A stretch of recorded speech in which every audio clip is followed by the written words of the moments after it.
membuat surat pernyataan di atas tulisan tangan bahwa mereka dianiaya.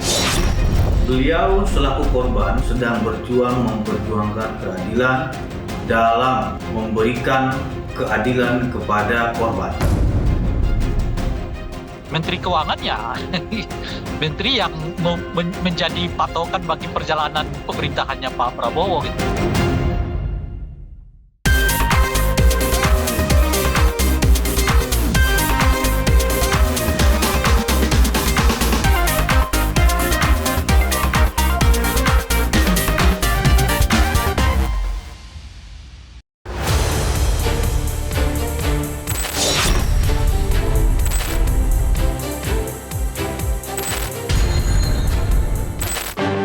Pasca bebasnya Peggy dari tahanan Mapolda Jawa Barat, kini sejumlah terpidana kasus pembunuhan Vina justru melaporkan ayah Eki, Ibtu Rudiana, ke Barreskrim Polri. Rudiana dilaporkan atas dugaan kesaksian palsu dan penganiayaan dalam pemeriksaan para terpidana kasus Vina 8 tahun silam. Kami hari ini membuat laporan terhadap Rudiana sudah selesai dan ini laporannya, bukti tanda terima laporannya. Mereka membuat surat pernyataan di atas tulisan tangan bahwa mereka dianiaya dan makanya memberikan kuasa oleh karena mereka ada di dalam lapas kan, sehingga tidak bisa datang, maka kami sebagai kuasa hukum kami melaporkan. Setelah dilaporkan oleh terpidana kasus pembunuhan Vina dan Eki ke Barreskrim Polri, Ibtu Rudiana pun mendapat bantuan hukum dari PBH Perhaki karena dinilai sebagai pelapor dan orang tua korban. Perhaki akan memberikan bantuan hukum kepada Bapak Ibtu Rudiana dengan pertimbangan satu, bahwasanya beliau Ibtu Rudiana adalah sebagai pelapor dalam kasus pembunuhan berencana dan pemerkosaan yang mengakibatkan meninggalnya anak Bapak Ibtu Rudiana yang bernama Muhammad Rizky Rudiana dan almarhum Vina. Yang kedua, beliau selaku korban saat ini sedang berjuang memperjuangkan keadilan dalam memberikan keadilan kepada korban. Sementara itu, mantan Bupati Purwakarta yang juga saksi sidang peninjauan Saka Tatal Dedi Mulyadi meminta polisi membuka rekaman CCTV saat pembunuhan Vina terjadi. Dedi mengatakan rekaman CCTV itu akan membuktikan jika para terpidana tidak terlibat. Ya, juga saya meminta agar CCTV-nya juga dibuka. CCTV yang dibuka bisa dua. Yang pertama, kalau ingin mengejar tuduhan pelemparan, buka CCTV-nya Indomaret. Ya. Karena posisi mereka, SMP 11 itu di sampingnya ada Indomaret. Kalau kemudian CCTV terjadinya peristiwa kematian Eki dan Vina, itu kan ada di flyover. Saka Tatal, mantan terpidana dalam kasus pembunuhan Vina dan Eki di Cirebon, membawa lebih dari 7 bukti baru pada sidang peninjauan kembali atau PK di Pengadilan Negeri Cirebon, Jawa Barat pada Rabu 24 Juli 2024. Merasa disudutkan, Ibtu Rudiana melalui tim kuasa hukumnya melayangkan somasi kepada Dedi Mulyadi dan pihak lain karena diduga melakukan pencemaran nama baik serta penyebaran berita bohong, terutama soal tudingan bahwa telah merekayasa kasus. 3 orang ini agar meminta maaf kepada Bapak Ibtu Rudiana 3 kali 24 jam sejak somasi terbuka ini disampaikan dan diumumkan.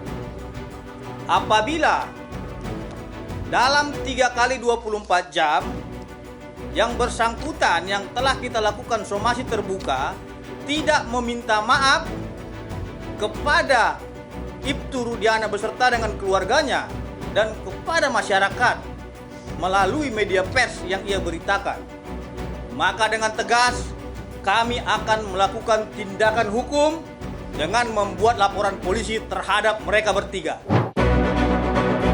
Di sisi lain, sejak kasus ini kembali mencuat, keluarga Vina tak pernah lagi bertemu dengan Rudiana. Keluarga Vina kini mendesak ayah Eki untuk muncul ke publik dan ikut menuntaskan kasus pembunuhan yang telah berlangsung sejak 2016. Ketemu biar persoalan ini terang benderang. Soalnya saya sebagai keluarga ada kemungkinan ya itu masih ada yang tutup-tutupin oleh Pak Rudiana. Ya kayak janggal aja gitu. Ya anehnya kan kita kan sama-sama korban. Tapi kok yang berasa kayak kehilang itu dari pihak keluarga kami aja. Pengamat kepolisian Bambang Rukminto menilai pengusutan kasus Vina berputar-putar dan menambah karut-marut penyidikan. Menurutnya, kepolisian mengulang kesalahan yang telah dilakukan penyidik 8 tahun lalu dengan diterimanya pra-peradilan Peggy Setiawan.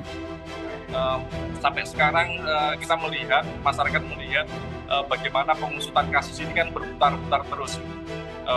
Dari kesaksian yang kemudian dicabut, kemudian ada saksi yang tidak bisa dihadirkan oleh kepolisian di sidang kemarin, kemudian ada pra-peradilan yang menerima gugatan dari tersangka.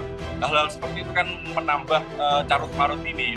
Harusnya memang kepolisian ini benar-benar bisa bergerak secara objektif, tapi kita melihat yang dilakukan oleh Polres Cirebon, Polda Jawa Barat ini yang saat ini mengulang lagi kesalahan 2016 yang lalu, dan itu pun juga ditutupi oleh Dipropa maupun Masidik, karena kemarin ada audit investigasi yang ternyata juga